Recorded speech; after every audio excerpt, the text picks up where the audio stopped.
राघव की सास सीरा ने उसे अपनी बेटी की जिंदगी बर्बाद करने का कसूरवार ठहराया। पिछले 2 सालों में राघव को भी बेइज्जती सहने की आदत सी हो गई थी। उसने अपनी सास से कुछ नहीं कहा, लेकिन उसके ससुर पीटर ने उसका पक्ष लेते हुए अपनी पत्नी को समझाया, लेकिन उसका भी कोई फायदा नहीं हुआ। सीरा अपनी ही बेटी को तलाक लेने की सलाह देने लगी। ये बात पीटर और तान्या से बर्दाश्त नहीं हुई और उन्होंने सीरा को चुप रहने के लिए कहा, तो वो गुस्से में तमतमाकर वहां से चली गई थी। तभी पहली बार तान्या ने राघव को अपने पास बुलाया। आज सुबह सुबह ही बहस के कारण घर का माहौल बहुत अजीब सा बन गया था। तान्या ने जैसे ही राघव का उदास चेहरा देखा तो उसने राघव से कहा, राघव, तुम मेरा एक काम करोगे? तान्या ने पिछले 2 सालों में राघव से हमेशा कम ही बात की थी और आज पहली बार जब वो उसको कुछ काम देने वाली थी, ये सोच सोच कर राघव को बहुत अच्छा लग रहा था। राघव ने हाँ में सिर हिला दिया तो तान्या ने उससे आगे कहा, कुछ ही दिनों में दादी का बर्थडे है और मैं चाहती हूँ कि इस बार तुम उनके लिए कोई गिफ्ट लेकर आओ। तान्या ने अपनी पॉकेट से कार्ड निकाला और राघव को देते हुए कहा, ये मेरा कार्ड रख लो, इसमें बहुत बैलेंस है तो कोई बहुत अच्छा सा गिफ्ट ले लेना और हाँ, कुछ यूनिक गिफ्ट ही लाना, क्योंकि तुम तो दादी को जानते ही हो, मेरे पास अभी टाइम नहीं है, वरना तो मैं खुद ले आती। राघव ने तान्या से कार्ड लिया और उसकी तरफ देखते हुए कहा, तान्या, तुम्हें डर नहीं है क्या कि मैं तुम्हारे सारे रुपए लेकर भाग जाऊंगा? राघव को तो ये पता था कि उसकी सास सीरा उसके बारे में क्या सोचती थी, लेकिन आज जब उसकी वाइफ ने उस पर इतना भरोसा दिखाया तो वो जानना चाहता था कि तान्या उसके बारे में क्या सोचती थी। तान्या को नहीं पता था कि राघव उससे कुछ ऐसा पूछने वाला था। तान्या ने गहरी सांस लेते हुए कहा, नहीं, मुझे पता तुम ऐसा नहीं करोगे, बाकी तुम्हारी मर्जी।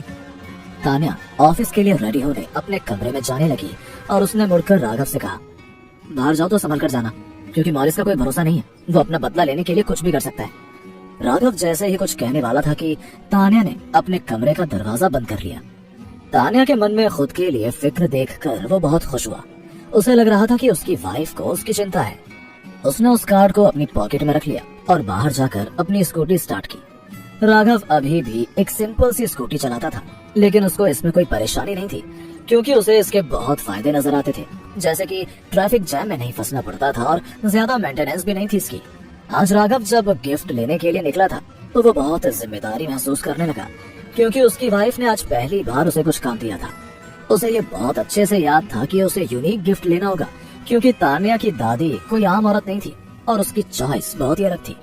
जब वो पिछले साल भी उनके बर्थडे में गया था तो उसने देखा था कि वहाँ तो सब रिश्तेदारों के बीच अलग ही कंपैरिजन चल रहा था। पिछली बार उसे बातों ही बातों में पता लगा कि दादी को पेंटिंग्स का बहुत शौक था। पेंटिंग्स के बारे में राघव को भी थोड़ा बहुत पता था, क्योंकि वो जब जब अपने दादाजी के साथ दुनिया के अलग अलग देशों में जाता था तो उसके दादाजी उसे वहाँ के आर्ट और कल्चर के बारे में बताते भी थे और उनका कलेक्शन भी करते थे। राघव ने अपने पैसों से एक विला लिया था, जहाँ वो इस तरह के कलेक्शन को संभाल कर रखता था। पिछले 2 सालों से वो उस विला पर गया नहीं था, इसलिए उसने सोचा कि वो उन्हीं पेंटिंग्स में से कोई एक ले आएगा और उसी को दादी का बर्थडे प्रेजेंट बना देगा। उसने अपने विला की सिक्योरिटी और प्राइवेसी बहुत टाइट रखी थी। वो जैसे ही अपनी प्रॉपर्टी तक गया तो उसे बहुत बड़ा झटका लगा, क्योंकि विला के बाहर एक बोर्ड लगा हुआ था जिस पर साफ शब्दों में लिखा हुआ था, मालिक बैंकरप्ट हो चुके हैं, इसलिए सब कुछ सेल पर है। जैसे ही राघव ने ये बोर्ड पढ़ा तो उसके मुंह से निकला, आखिर ये हो क्या रहा है? राघव को बहुत गुस्सा आ गया। उसे समझ नहीं आ रहा था कि ये सब हुआ कैसे। उसे फिर अपनी कार याद आई और वो गैराज की तरफ गया तो उसने देखा कि उधर भी कुछ नहीं था। उसे अपनी आंखों पर विश्वास ही नहीं हुआ, क्योंकि जिस गैराज में गाड़ियां खड़ी रहती थी आज वहाँ कुछ नहीं था। उसने गहरी सांस लेते हुए कहा, हाँ, अब मैं सब समझ गया हूँ दादाजी, आपने सिर्फ कोठी नहीं बल्कि कोई बड़ी हवेली खरीद ली है, तभी तो यहाँ कुछ भी नहीं बचा है। तभी तो उस दिन कह रहे थे कि आओ कभी हवेली पे। राघव को अब समझ में आ गया था कि उसके दादाजी ने न सिर्फ उसके बैंक के रुपए खर्च किए थे, बल्कि उसकी प्रॉपर्टी और गाड़ियां भी बेच दी थी और अब उसके पास कुछ खास बचा नहीं था। उसे बहुत दुख पहुंचा कि उसकी सारी सेविंग्स अब खत्म हो चुकी थी। उसने अपने कमांडो वाली नौकरी से बहुत रुपए कमाए थे, लेकिन अभी उसके पास कुछ बाकी नहीं था। हालांकि वो अभी भी यंग था और पैसे भी कमा सकता था, लेकिन अभी उसे ये चिंता थी कि उसे अपनी वाइफ का कार्ड यूज नहीं करना था। यही सोचकर तो वो इस विला में आया था कि यहाँ से कोई भी पेंटिंग लेकर चला जाएगा। यहाँ तक कि पिछले 2 सालों में उसे थॉमस परिवार से जो भी पॉकेट मनी मिलती थी वो उसे खुद पर खर्च नहीं करता था, बल्कि उसे डोनेट कर देता था बच्चों की पढ़ाई के लिए। उसने खुद से कहा, मैं तान्या का कार्ड यूज नहीं करूंगा, उसने आज तक अपने ससुराल का 1 रुपया भी इस्तेमाल नहीं किया था, बल्कि उसके दादाजी हर महीने उसे कुछ 1000 रुपए ट्रांसफर कर दिया करते थे। अभी कुछ वक्त पहले तक उसे अपने दादाजी पर बहुत गुमान था, लेकिन जैसे एक एक करके उसके सामने ये सब बातें आ रही थी, तो उसके लिए अपने दादाजी पर विश्वास करना बहुत मुश्किल था। तभी अचानक उसे याद आया कि इस शहर में ऐसी एक और जगह है जिनके बारे में उसके दादाजी को बिल्कुल अंदाजा नहीं था। इसी शहर में उसने 4 BHK फ्लैट लिया हुआ था, जिसके बारे में और किसी को भनक तक नहीं थी। उसने ये फ्लैट अपने नाम से नहीं, बल्कि एक कॉलेज स्टूडेंट के नाम से लिया था और उसे पढ़ाने में भी मदद की थी। राघव को यह यकीन था कि उसके दादाजी कभी भी इस प्रॉपर्टी के बारे में नहीं जान पाएंगे। आज वो अपने इस डिसीजन से बहुत खुश था कि उसने ये फैसला लिया था, क्योंकि आज उसके पास इसके अलावा कुछ भी नहीं था। राघव अपनी स्कूटी स्टार्ट करके वहाँ से अपने फ्लैट के लिए निकल गया। राघव स्कूटी चलाते हुए सोचने लगा कि अगर ये फ्लैट भी नहीं बचा तो वो बहुत ज्यादा मुश्किल में आ जाएगा। ये फ्लैट शहर के बहुत पॉश इलाके में था और आज उस फ्लैट की कीमत बहुत बढ़ गई होगी। वो यही सब सोचते हुए जाने लगा। वो जानता था, इसलिए उसने बहुत पहले प्रॉपर्टी में इन्वेस्ट कर लिया था कि एक दिन ये उसके काम आएगी। राघव रास्ते में खुद से कहने लगा, मैंने तुम्हारी पढ़ाई में मदद की थी, तो तुम प्लीज मेरा घर मत बेचना। यही सब सोचते सोचते वो अपने फ्लैट के दरवाजे पर पहुंच गया। उसने इस फ्लैट पर फिंगरप्रिंट लॉक लगवाया था, क्योंकि ये बात उसे भी पता थी कि इतने साल वो चाबी नहीं संभाल पाएगा।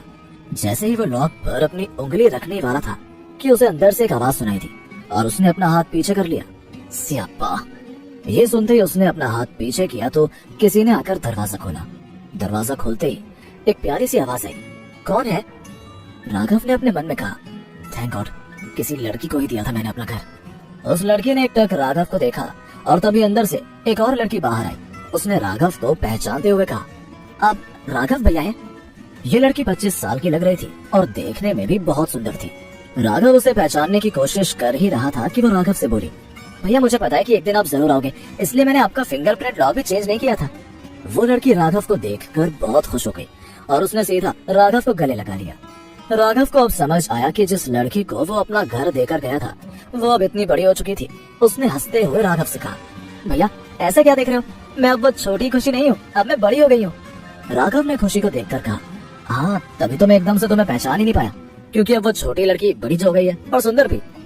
तभी खुशी की दोस्त जिसने दरवाजा खोला था वो खुशी की तरफ देखते हुए बोली, ये वही राघव भैया है ना जिनके बारे में तुम मुझे हमेशा बताती थी? देखते ही देखते अंदर से खुशी की और फ्रेंड्स भी आ गई थी और सभी राघव को देखकर उसे पसंद कर रही थी। लेकिन राघव सिर्फ 1 वुमन मैन था, इसलिए उसने किसी को भी इस नजर से नहीं देखा। खुशी ने राघव से कहा, भैया बड़े तो आप भी लग रहे हो, कुछ बात है क्या? राघव ने खुशी की तरफ देखते हुए कहा, हाँ शादी जो हो गई है मेरी। ये सुनकर खुशी को विश्वास ही नहीं हुआ। उसने राघव से कहा, क्या बात है भैया? राघव ने अपने फ्लैट में 4-5 लड़कियों को एक साथ देखकर खुशी से पूछा, कहीं गर्ल्स पीजी तो नहीं चलाने लगी है तू यहाँ?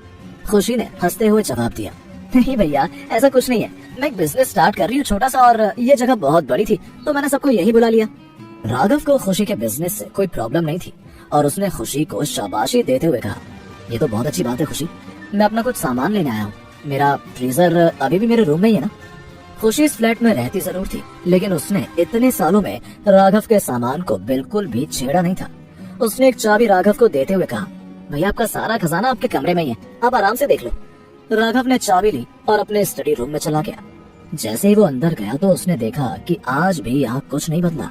उसने कुछ पेंटिंग्स को कपबोर्ड में से निकाला और उन्हें देखने लगा। तभी 2 लड़कियों से रहा नहीं गया और वो भी अंदर चली गई। उन्होंने पेंटिंग्स देखकर राघव से पूछा, भैया क्या ये रियल पेंटिंग्स हैं?